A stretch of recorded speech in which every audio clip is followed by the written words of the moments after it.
देखिए, ये राजनीति छोड़ दीजिए। पाकिस्तान के हमेशा ही हम, चाहे किसी की भी गवर्नमेंट रही हो, कभी पाकिस्तान ने क्या ईमानदारी करी है हिंदुस्तान के साथ? हमेशा आतंकवादी भेज करके इस देश में हमेशा कुछ ना कुछ कला करने की कोशिश करी। हम उनकी बात कहाँ से सच मानेंगे? वो दूसरा देश है और चाहता है कि हमेशा हिंदुस्तान नीचे हो, लेकिन हमेशा पूरे वर्ल्ड में पाकिस्तान नीचे रहा और हिंदुस्तान ऊपर रहा है और हमेशा रहा। पूरी दुनिया के अंदर अगर कहीं मुसलमान सेफ है तो वो हिंदुस्तान है। हमारा पड़ोसी देश पाकिस्तान, वहाँ मुसलमान मुसलमान को मार रहा है, वहाँ हिंदू मुसलमान को नहीं मार रहा, वहाँ मुसलमान ही मुसलमान को मार रहा है। मेरा मानना ये है कि पूरी दुनिया में अगर कहीं मुसलमान सेफ है तो नरेंद्र मोदी के देश में सेफ है। सभी मुसलमानों के छत पे लग रहा है। अब दूसरी बात ये मस्जिदों पे भी लग रहा है। ये जो धर्म के नाम पे चश्मा पहना रखा है ना मुसलमानों के ऊपर के ये करेंगे वो करेंगे, ये सब चश्मे को ना मुसलमानों ने हटा दिया है। सब ने चश्मा ही हटा दिया है। अब ये पता चल रहा है, जैसे 19 में भी ऐसे बड़गड़ा रहे थे, फुसला रहे थे ना, अब 24 में अब सब समझ चुके हैं कि दूसरी पार्टी के लोग बलगड़ाते हैं, फुसलाते हैं, चश्मा पहनाते हैं। अब ये चश्मा हट चुका है। आप देखना 24 के अंदर इसका रिजल्ट आएगा ना, आप जब देखना इसको। 14 अगस्त 1947 में हमारा देश का विभाजन हुआ। एक तरफ हिंदुस्तान हुआ और एक तरफ पाकिस्तान हुआ। लेकिन आज भारतीय जनता पार्टी की तरफ से विभाजन विभीषण का एक स्मृति दिवस मनाया जा रहा है। कुछ लोग हैं, मुस्लिम समुदाय के लोग हैं, वो भी तिरंगा लेकर यहाँ पर मौजूद हैं। सीधा उनसे बातचीत करते हैं। सर, क्या नाम है आपका? मेरा नाम आतिफ रशीद है।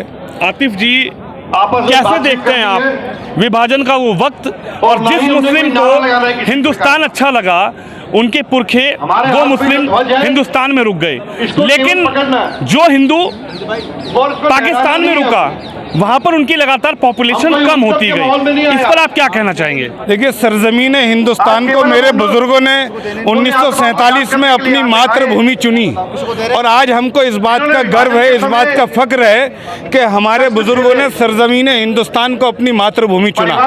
आज 1947 में 14 अगस्त के दिन भारत माँ को जो खंडित किया गया था, भारत माँ को जो विभाजन किया गया था धर्म के नाम पर, आज उस पाकिस्तान में मस्जिदों में घुसकर मुसलमानों पर गोली चलाई जाती है। जहाँ के मुसलमानों के नाम पे जो पाकिस्तान देश बना, उस पाकिस्तान में आज मुसलमानों की स्थिति कितनी दयनीय ये देखी जा रही है। अगर वहाँ पर आप हिंदुओं की बात करें तो हिंदू वहाँ सांस लेने में भी दुश्वार है उसके लिए। वहीं उसके विपरीत आज हमारा देश है हिंदुस्तान। आज हिंदुस्तान में राष्ट्रपति भी मुसलमान बन रहे हैं, आज हिंदुस्तान में चीफ इलेक्शन कमीशन भी मुसलमान बन रहे हैं। क्रिकेट की टीम में, खो खो की टीम में, फुटबॉल की टीम में, हर टीम में हमारा रिप्रेजेंटेशन हमारी प्रतिभाओं के आधार पर हो रहा है। आज हिंदुस्तान का मुसलमान देश की मुख्य धारा से जुड़ रहा है। यहाँ पर हमको बराबर की अपॉर्चुनिटी दी जा रही है, हमें बराबर की अपॉर्चुनिटी मिल रही है यहाँ पे हर तरीके की।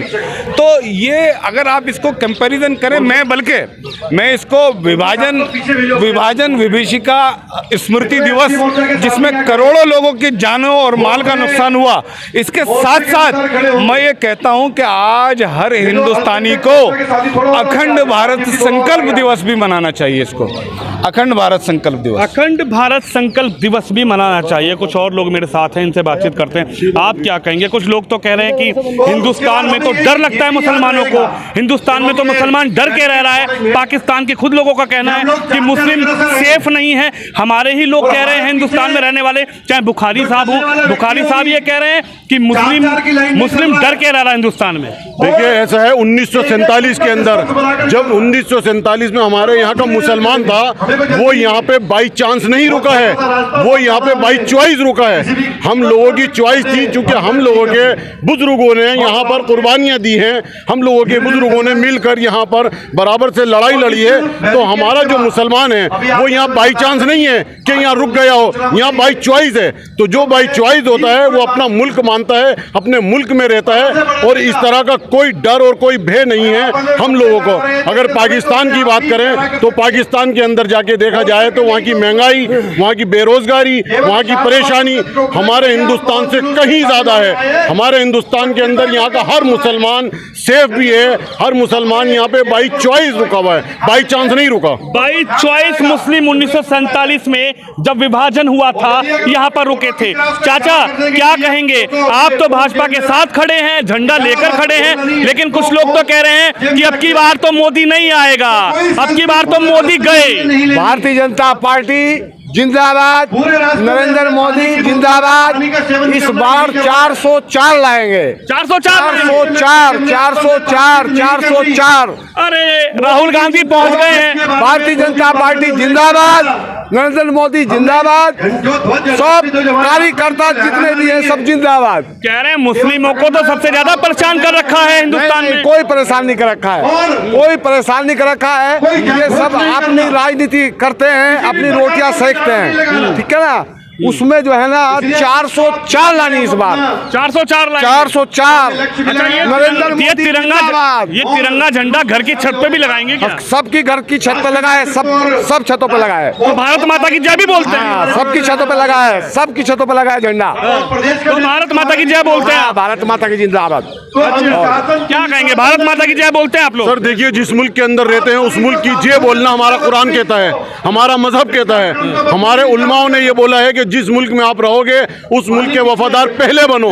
तो भारत माता की जय बोलने में हमें कोई आपत्ति नहीं है, वंदे मातरम कहने में हमें कोई आपत्ति नहीं है। अगर मंच से अगर वो आज आवाज लगाएं कि हम ये नारा लगा सकते हैं तो यकीन मानिए कि जितने मोर्चे हैं उन सब मोर्चों से ज्यादा तगड़ी आवाज माइनॉरिटी मोर्चा, अल्पसंख्यक मोर्चा की निकलेगी। कुछ लोग तो कह रहे हैं अब की बार प्रदर्शन है, अब की बार इसके बाद तो कोई और प्रधानमंत्री मिलेगा। सर वो लोग 2019 में भी कह रहे थे, आज वो कहाँ हैं? बुलाओ ना उन लोगों को। 2024 भी मोदी का है और 2030 भी मोदी का है। 2030 भी मोदी 2030 भी मोदी का है। 2024 में जैसे मेरे भाई ने बोला 404, मैं उसमें और प्लस करता हूँ, और प्लस करके निकालेंगे सीटें। अरे बड़े भाई, गठबंधन तैयार खड़ा है मोदी को हटाने के लिए।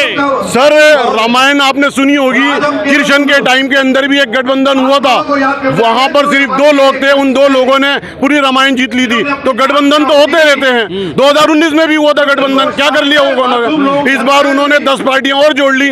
दिखा देंगे अभी 2024 में हम लोग 2024 के अंदर 404 सीटें लेके निकलेंगे। क्या दे दिया मोदी जी ने ऐसा कि मोदी जी के पीछे पीछे लगे हो? राहुल भैया कह रहे हैं हमारी सरकार बनाओ, हमारी सरकार का प्रधानमंत्री बनाओ, सम्मान होगा मुसलमानों का। मोदी जी अपमान कर रहे हैं मुसलमानों का।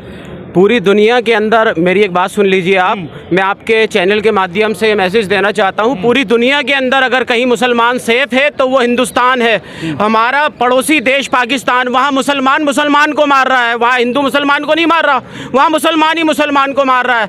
मेरा मानना ये है कि पूरी दुनिया में अगर कहीं मुसलमान सेफ है तो नरेंद्र मोदी के देश में सेफ है। कुछ लोग तो कह रहे हैं नरेंद्र मोदी आखिरी भाषण देंगे अब की बार, उसके बाद तो दूसरा कोई आएगा प्रधानमंत्री। ये तो विपक्षी दल है जो ये चीज़ों को फैला रहे हैं, क्योंकि 14 में मोदी जी थे, 19 में मोदी जी है, 24 में मोदी जी रहेंगे और 29 में भी भारतीय जनता पार्टी की सरकार बनेगी। अच्छा, 29 तक का सिस्टम कर दिया। बिल्कुल बिल्कुल, कामों के ऊपर भारतीय जनता पार्टी आ रही है, अपने कामों के ऊपर भारतीय जनता पार्टी आ रही है।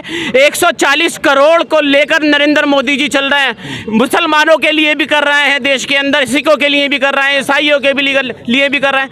हर धर्म के लिए नरेंद्र मोदी कंधे से कंधा मिलाकर चल रहे हैं, कंधे से कंधा मिलाकर चल रहे हैं। इधर कुछ महिलाएं हैं। अच्छा, आप कैसे देखती हैं, हिंदुस्तान में आप रह रही हैं, विभाजन हुआ था, कुछ लोग पाकिस्तान चले गए, कुछ लोग हिंदुस्तान आ गए, आप कैसे देखती हैं? आप महिला हैं, कुछ लोग तो कह रहे हैं कि यहाँ पर तो मुस्लिम सेफ ही नहीं है, मुस्लिम सुरक्षित नहीं है, मुस्लिमों को तो बड़ी टेंशन है, मुस्लिम तो डर डर के हिंदुस्तान में रह रहा है।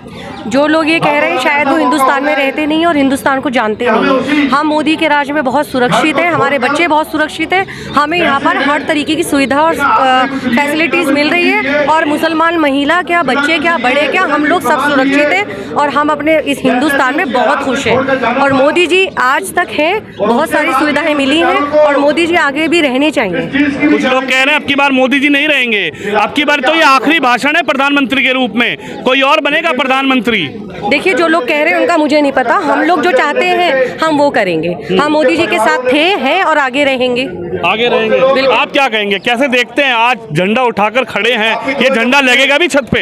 ये सभी मुसलमानों के छत पे लग रहा है। अब दूसरी बात, ये मस्जिदों पे भी लग रहा है। ये जो धर्म के नाम पे चश्मा पहना रखा है ना मुसलमानों के ऊपर के, ये करेंगे वो करेंगे, ये सब चश्मे को ना मुसलमानों ने हटा दिया है, सब ने चश्मा ये हटा दिया है। अब ये पता चल रहा है, जैसे 19 में भी ऐसे बरकरार थे, फुसला रहे थे ना, अब 24 में अब सब समझ चुके हैं कि दूसरी पार्टी के लोग बलगराते हैं, फुसलाते हैं, चश्मा पहनाते हैं। अब ये चश्मा हट चुका है। आप देखना 24 के अंदर इसका रिजल्ट आएगा ना, आप जब देखना इसको। अच्छा जी, क्या कहेंगी ममता दीदी, अखिलेश भैया, नीतीश कुमार, राहुल गांधी, क्या कहेंगी? मोदी जी एक और सब पर भारी। और ये जो है ना, ये जो विभाजन पे हम लोग अगेंस्ट हैं, हम यूसीसी का भी समर्थन करते हैं। मुस्लिम महिलाओं को ये जो प्रताड़ित थी, और हमें बड़ी खुशी है। ये देखिए कितनी सारी मुस्लिम महिलाएं यहाँ पर इकट्ठी हैं, माइनॉरिटीज के कितने लोग यहाँ पर जमा हो रहे हैं, क्योंकि हम चाहते हैं कि यूसीसी आए भी। ये एक तरह से विभाजन, समानता लाने की बात है ना। जिनको ये पसंद नहीं है समानता, वो तो आप हिंदुस्तान में खड़ी है, पाकिस्तान के लोग तो चर्चा कर रहे हैं कि हिंदुस्तान में जो मुस्लिम रुका है वो सेफ नहीं है, हिंदुस्तान में मुस्लिम डर डर के रह रहा है। देखिए, ये राजनीति छोड़ दीजिए। पाकिस्तान के हमेशा ही हम, चाहे किसी की भी गवर्नमेंट रही हो, कभी पाकिस्तान ने क्या ईमानदारी करी है हिंदुस्तान के साथ? हमेशा आतंकवादी भेज करके इस देश में हमेशा कुछ ना कुछ कला करने की कोशिश करी। हम उनकी बात कहाँ से सच मानेंगे? वो दूसरा देश है और चाहता है कि हमेशा हिंदुस्तान नीचे हो, लेकिन हमेशा पूरे वर्ल्ड में पाकिस्तान नीचे रहा और हिंदुस्तान ऊपर रहा है और हमेशा रहेगा। क्या कहेंगे सर? बुखारी साहब का ये कहना है कि राक्षसों की पार्टी, राक्षस तक बता दिया, बताइए क्या कहेंगे आप लोग? बुखारी साहब क्या मुसलमानों के नेता हैं? जो बुखारी साहब कह देंगे वो मुसलमान मान लेगा? मुसलमानों के बुखारी जी कुछ मुसलमानों के नेता हो सकते हैं, पूरे हिंदुस्तान के बुखारी जी नेता नहीं है। मैं उनको अपना नेता नहीं मानता, मैं उनकी बात क्यों मानूंगा? मजहब है कि मुस्लिम परेशान है, मजहब नहीं सिखाता आपस में बैर रखना। हिंदी है हम, वतन है हिंदुस्तान हमारा। क्या कहेंगे? वो कह रहे हैं मुस्लिम बहुत परेशान है हिंदुस्तान में, डर डर के रह रहा है। सर, पूरी कायनात में अगर मुसलमान के रहने के लिए कोई जन्नत है तो वो हिंदुस्तान है। ये आपको बताना चाहता हूँ। जो कह रहे हैं वो झूठ बोल रहे हैं, झूठे हैं। गीदड़ इकट्ठे हो गए हैं एक शेर को परास्त करने के लिए। शेर है। 2024 के बाद ये गीदड़ अपनी सुरंग में घुस जाएंगे, नजर भी नहीं आएंगे। कौन से गीदड़? सब शेर बन गए हैं, गठबंधन बना लिया है। अगर शेर होते तो अकेले मोदी की जगह खड़े होते, जैसे अकेले मोदी शेर बन के खड़े हैं। ये गीदड़ हैं, अपनी ताकत को एकत्रित करके शेर बनना चाह रहे हैं, लेकिन कौन इनको शेर बनाएगा 2024 में वक्त बताएगा। ये मतपेटियां बोलेंगी, मशीनें बोलेंगी और ये नजर भी नहीं आएंगे। कह रहे डर गए मोदी जी, राहुल गांधी की वापस आए तो मोदी जी डर गए। अब की बार आखिरी भाषण है ये। उस पप्पू से तो उसकी बीवी नहीं डरेगी, वो तो डरते हैं शादी करने से। वो तो शादी करने से डरते हैं, इसलिए शादी नहीं करी। डरपोकी का तमगा उनके माथे पे लिखा है, उनको जमाना पप्पू कहता है। कह रहे हैं कि यह आखिरी भाषण है मोदी जी का, इसके बाद मोदी जी नहीं कोई और प्रधानमंत्री बने। ये गीदड़ों के लिए आखिरी भाषण है, क्योंकि दोबारा ये भाषण सुन नहीं पाएंगे प्रधानमंत्री जी का। ये आखिरी भाषण उनके लिए है, हिंदुस्तान के लिए मोदी जी का भाषण है, होता रहेगा और होता रहेगा। तो ये तस्वीर आप देख सकते हैं, पूरी तरीके से मुस्लिम समुदाय तिरंगा झंडा लेकर इस यात्रा में शामिल है। हालांकि यात्रा विभाजन विदिशा के स्मृति दिवस के रूप में मनाई जा रही है, और ये तस्वीर आप देख सकते हैं किस तरीके से महिलाएं शामिल है यात्रा में। और ये जो यात्रा है ये मौन यात्रा है। लेकिन जब सवाल मैंने पूछा 2024 पर, सवाल मैंने पूछा प्रधानमंत्री पर, सवाल हमने पूछा बुखारी साहब पर, तो सुना अपने मुस्लिम समुदाय के लोगों ने, जिनके हाथ में देश का तिरंगा झंडा है, उन्होंने आखिर क्या कहा। आप भी इस खबर पे, इस वीडियो पर राय रखिए, वीडियो को शेयर जरूर करिए। कैमरामैन शिवम यादव के साथ विनोद शर्मा, जंतर मंतर, दिल्ली से।